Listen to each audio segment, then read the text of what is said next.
So let's start from the bottom with the physical layer. So the physical layer is defining the media that we're going to transport the ones and zeros from one device to another device. This could be either done with electrical, mechanical, or optical mechanisms. But really what we're talking about here is the encoding of ones and zeros and sending ones and zeros between devices. Also defined in this is the encoding mechanism. You'll hear this mentioned a few times, big Indian or little Indian. That is the order at which we send the binary. Either we're sending the high order bit first, which would be the 128 bit versus the 1 bit, depending on which one we're sending first in the wire. And that can become important if you're communicating between devices that shift between, a big Indian type transport or a little Indian based transport.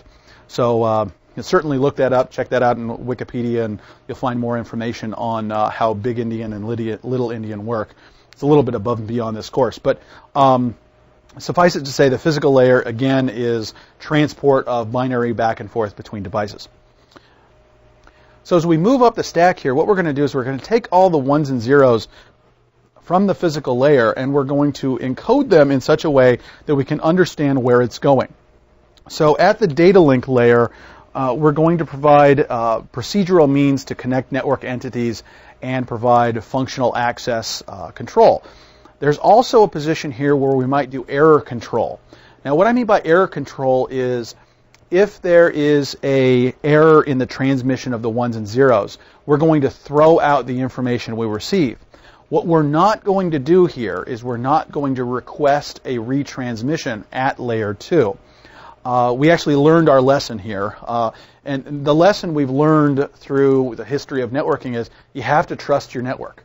You have to trust the cables and the wires that are in your network, and if you can't trust it, you have to rebuild it.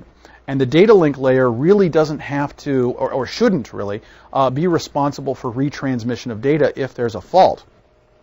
The reason why we don't want to do that here is that it drastically slows down the transmission of data if we do error correction at this layer.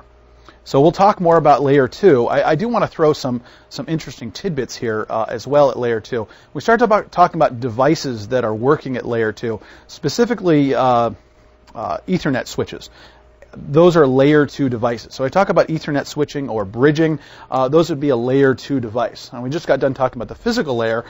Things like wireless access points, the transmission of wireless access points, and hubs. Hubs are a very common mechanism that we talk about at a layer 1. So a layer 1 device would be a hub, potentially a wireless access point, although wireless access point does at times do things above just physical layer media stuff. But a hub is typically identified at the physical layer, whereas we get to the data link layer, we're talking about switches, or the older technology would be bridges.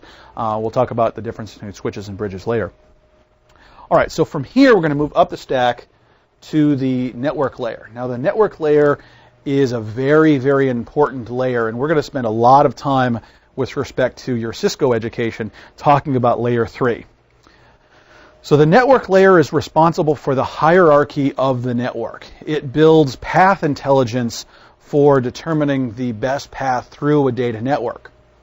Now, routers do a majority of their job at layer 3, determining where packets are supposed to go. Now, there's an important thing here that you really need to identify at the network layer.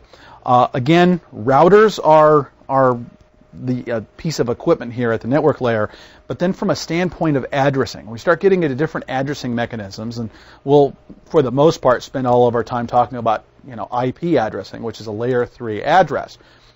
But there were other types of layer 3 addresses in history, and I did mention a few of them a few minutes ago, things like DECnet and AppleTalk and IPX and things you might run into if you were studying networking and the history of networking. But there's a simple thing that you need to understand from a network layer perspective for addressing, and that is an address that is a layer 3 address has two parts. One part to identify the network and another part to identify the hosts. So every layer 3 address, no matter what scheme it is, even though today we're going to be using IPv4 or even IPv6, every address must have two parts if it's to be considered a layer 3 address. And those two parts, again, are a network portion and a host portion of the address.